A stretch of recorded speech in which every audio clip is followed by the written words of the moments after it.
A surgeon is preparing to operate. Before she begins, she glances at the patient's name on the chart and notices it is the same as hers. No relationship, no prior contact, just a shared surname. And studies show that in surgeries like this one, where the patient happens to share the surgeon's name, surgeons proceed more carefully, take more time, make fewer errors, not because they decided to be more careful, because a part of their brain registered a name as familiar and quietly recalibrated their attention without asking permission. She did not choose to be more careful with that patient. Her brain chose for her. And the bias in this case, probably a helpful one, operated entirely without her awareness. Welcome to Philosophy for Lunch. I'm Shawn. And I'm Claire. We are in Block 2 now, How We Think. And we are opening it with what may be the most practically disruptive idea in modern psychology, that the thinking we rely on most, the fast, automatic, intuitive judgments that constitute the majority of our mental life, are riddled with systematic errors. Not random errors, systematic ones. Errors you would make again tomorrow in the same direction for the same reasons.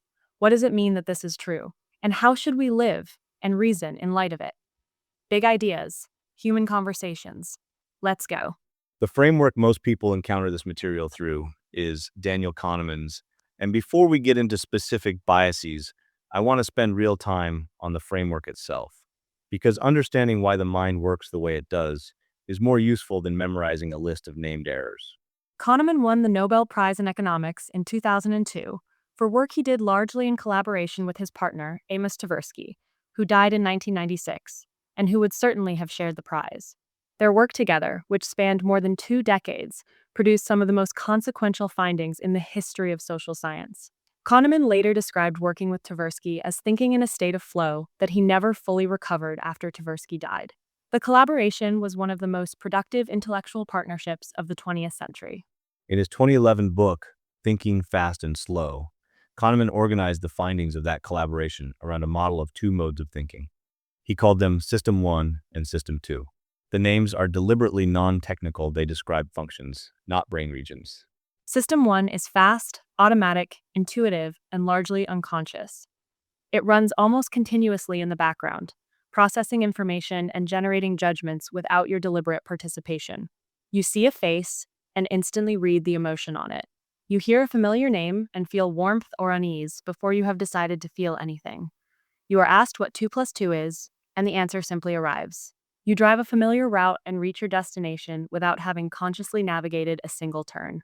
System 1 does most of the cognitive work of daily life. It is extraordinarily efficient, extraordinarily fast, and largely invisible to you. System 2 is slow, deliberate, effortful, and conscious. It requires you to actually work. When you are asked what 17 times 24 is, you deploy focused attention, hold intermediate results in working memory, follow a procedure. When you are parallel parking in a tight spot, the conversation in the car stops because System 2 needs all available resources. When you are reading a legal contract, or filling out a tax form, or working through a difficult argument, that is System 2. It can override System 1, check its outputs, generate more careful and reliable conclusions, but it is costly. And because it is costly, we use it as little as possible. That asymmetry is the crux of everything. System 1 does most of the work most of the time, and System 2 mostly just endorses what System 1 has already decided. Kahneman's metaphor is apt. System 2 is the lazy overseer. It approves the majority of System 1's outputs without checking, because checking is expensive and System 1 is usually good enough. The problem is that usually good enough is not always good enough. There are specific, predictable categories of situations where System 1 goes reliably wrong and System 2 does not notice because it is not bothering to look. This is the philosophical entry point for me, and I want to name it clearly before we move on. If you take Kahneman's framework seriously, if System 1 is doing most of our thinking, and System 1 is systematically biased in identifiable ways, then a very large portion of what we call reasoning is not reasoning. It is post hoc narration. It is System 2 constructing a story about why we believe what System 1 already decided. We encountered this idea in Episode 1 with Anna Freud and defense mechanisms, and we touched on it in the Aristotle episode with Jonathan Haidt's press secretary model of moral reasoning. The cognitive bias literature is, in a sense, the empirical confirmation of what philosophers had been suspecting for a long time. Before we get into the biases themselves, I want to note a caveat that is worth keeping in mind throughout this episode. The replication crisis in social psychology has touched some of the classic findings in this literature. Priming effects where exposure to one stimulus influences subsequent judgments have proven more fragile than originally reported. Several findings that became popular in books like Thinking Fast and Slow have not replicated cleanly in subsequent studies. Kahneman himself has acknowledged this publicly. The broad framework of System 1 and System 2 and the core biases around judgment and decision-making remain robust. But the field has been more complicated in practice than its popularization suggested. We will focus on the findings with the strongest empirical support. There are well over 100 named cognitive biases in the literature at this point. We are not going to catalog them. We are going to take the ones that I think are most philosophically significant, the ones that raise the deepest questions about rationality, agency, and how we should think about our own thinking and look at those carefully. Let us start with anchoring, because it is one of the cleanest demonstrations of how a completely irrelevant piece of information can systematically distort judgment. The original Kahneman and Tversky experiment asked participants to spin a wheel that was rigged to land on either 10 or 65, and then estimate what percentage of African countries were in the United Nations. The number from the wheel had nothing to do with the question. And yet the people who got 65 estimated much higher than the people who got 10. A random number, known to be random, pulled the estimates in its direction. The effect has been replicated in dozens of contexts. Real estate agents give higher valuations of properties when shown a higher initial asking price, even when they explicitly know the asking price is arbitrary. Judges give longer sentences when a prosecutor requests a higher sentence first. Salary negotiations are influenced by the first number on the table. The anchor does not have to be relevant. It does not have to be credible. It just has to be there first. And once it is there, the mind adjusts from it rather than reasoning independently to a conclusion. The philosophical question anchoring raises is about the nature of judgment. What does it mean to make a judgment if the judgment is demonstrably influenced by information you know to be irrelevant? The naive picture of rational judgment is that you assess the relevant evidence, weigh it appropriately, and reach a conclusion. Anchoring suggests that the process is much more like estimation from a starting point, and that the starting point can be hijacked by almost anything that gets to the mind first. Availability bias is the next one I want to cover, because I think it has the most direct implications for how we form beliefs about the world. The availability heuristic is the tendency to judge the frequency or probability of something by how easily examples come to mind. Things that are vivid, recent, emotionally intense, or heavily covered in the media feel more common and more probable than things that are less memorable, regardless of the actual statistics. The classic demonstration: people consistently overestimate the probability of dying in a plane crash and underestimate the probability of dying in a car crash. Plane crashes are dramatic and receive enormous media coverage. Car crashes happen every day and are barely reported. The availability of vivid mental images of plane crashes makes flying feel far more dangerous than it is, relative to driving, which is objectively far more lethal per mile traveled. People who have recently seen news coverage of shark attacks become more afraid of sharks. People who have personally known someone with a particular disease overestimate its prevalence. The ease with which a mental image is summoned becomes a proxy for statistical frequency. The philosophical implications here are significant. If availability distorts our estimates of frequency and probability, then a great deal of what we believe about the world, about which risks are worth worrying about, which problems are serious, which people and groups behave in which ways, is shaped not by careful assessment of evidence, but by what has been most vividly and recently presented to us.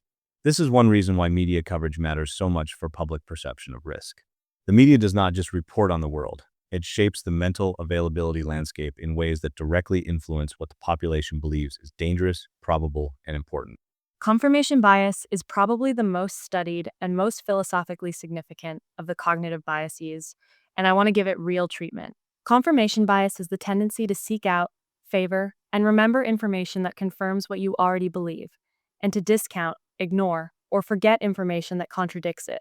It operates at every stage of the cognitive process: in what you pay attention to, in how you interpret ambiguous evidence, in what you remember, and in the standards of proof you apply to claims you want to believe versus claims you do not. Peter Wayson's four-card problem is the cleanest experimental demonstration. You are shown four cards, E, K, 4, 7. You are told the rule is, if a card has a vowel on one side, it has an even number on the other. Which cards do you need to turn over to test the rule? Most people say E and 4. The correct answer is E and 7. You need to turn over the E to check for an even number correct. But you do not need to turn over the 4 because the rule says nothing about what is on the other side of an even number. What you do need to check is the 7 because if a 7 has a vowel on the other side, the rule is violated. People reliably look for confirming evidence, the 4, which could confirm the rule, and fail to look for disconfirming evidence, the 7, which could falsify it. The philosopher Karl Popper made falsifiability the cornerstone of his philosophy of science, precisely because he understood this tendency. Scientific progress, Popper argued, comes not from accumulating confirming instances, but from actively trying to falsify hypotheses. A theory that can be tested and survive rigorous attempts to disprove it is stronger than a theory that has only been tested against cases that support it. The scientific method, properly practiced, is a systematic attempt to counteract confirmation bias at the institutional level. The problem is that individual scientists are still human, and the bias operates in their favor as surely as it operates in anyone else's. Loss aversion is the final bias I want to cover in this section, because I think it has the deepest implications for how we make decisions and for how we relate to risk. Kahneman and Tversky's prospect theory, the work for which the Nobel was primarily awarded, showed that losses feel roughly twice as painful as equivalent gains feel pleasurable. Losing $100 hurts approximately twice as much as finding $100 feels good. The subjective experience of a loss is not symmetrical with the experience of an equivalent gain. The downstream effects of this asymmetry are everywhere. People hold losing investments far too long because selling would make the loss real.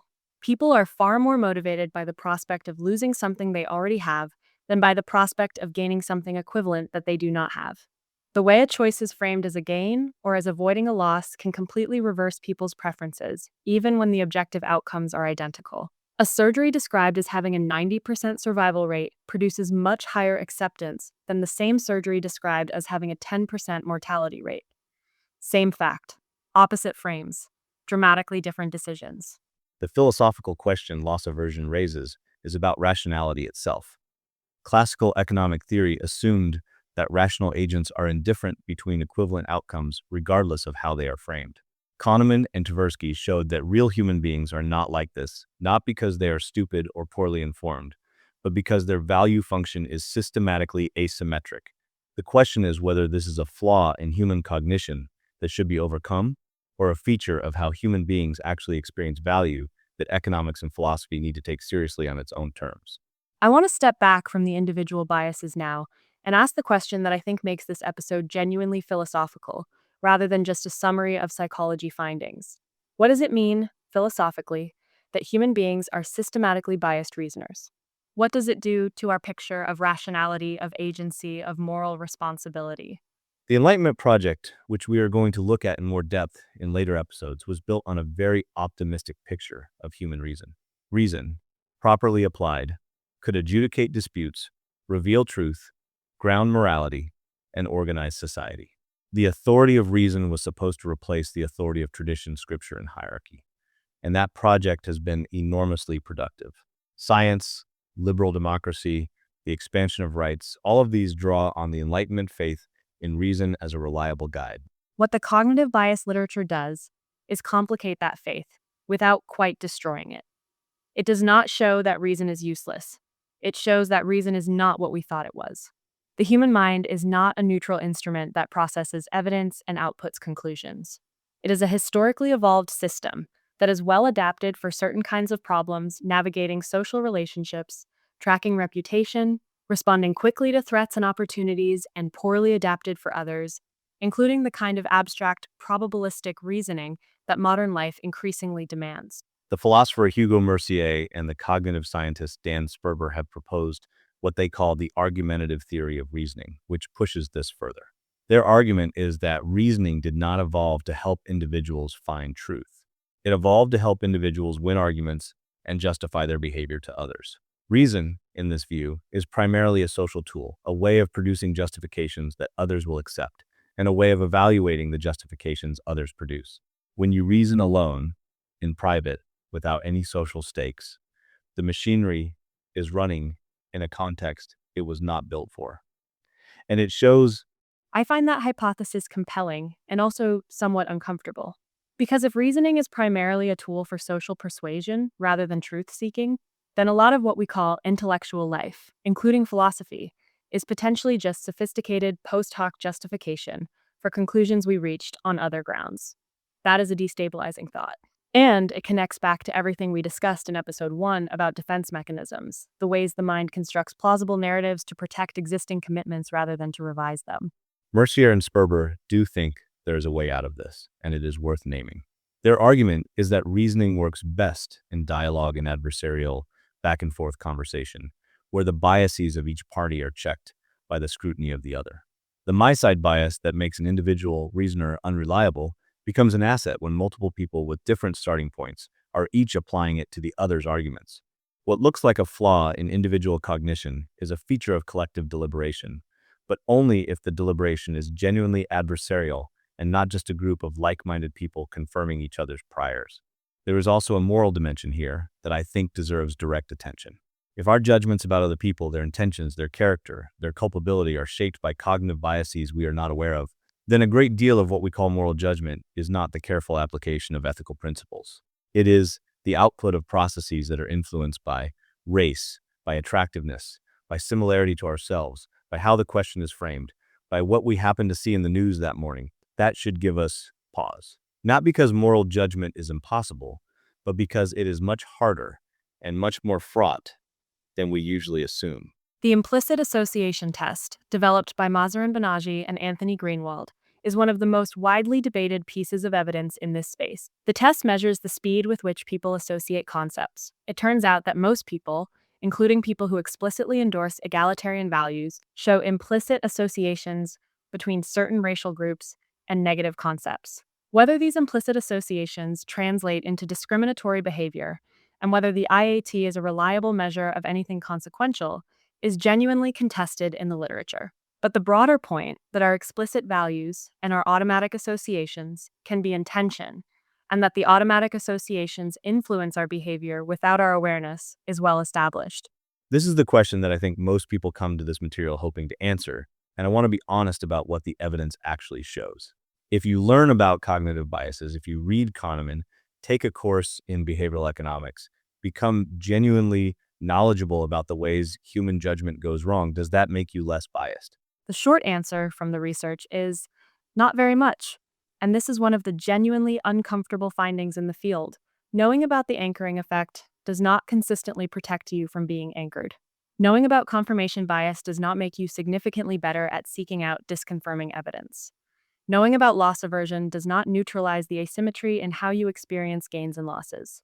The biases are not primarily the result of ignorance. They are features of how the cognitive system works. And knowledge, applied at the System 2 level, is not reliably transmitted down to the System 1 processes where the biases actually operate. There is a phenomenon Kahneman calls what you see is all there is, which he abbreviates Wisiati.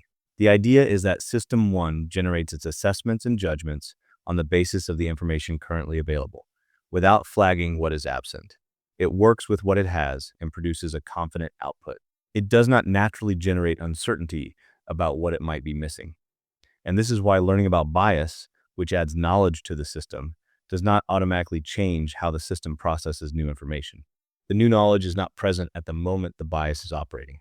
What does seem to help, at least partially, is structural intervention rather than individual awareness. This is the insight behind what Thaler and Sunstein called nudge theory, the idea that you can improve decision-making not by educating people about their biases, but by changing the choice architecture they are operating in. If you want people to save more for retirement, automatically enroll them and let them opt out, rather than asking them to opt in. Opt-out enrollment dramatically increases participation rates without requiring anyone to overcome their procrastination bias. The choice architecture does the work. If you want surgeons to follow safety checklists, make the checklist the default step, rather than an additional step they have to choose to take. The philosophical tension in nudge theory is real and worth naming. On one hand, changing choice architecture to produce better outcomes seems benign, even admirable.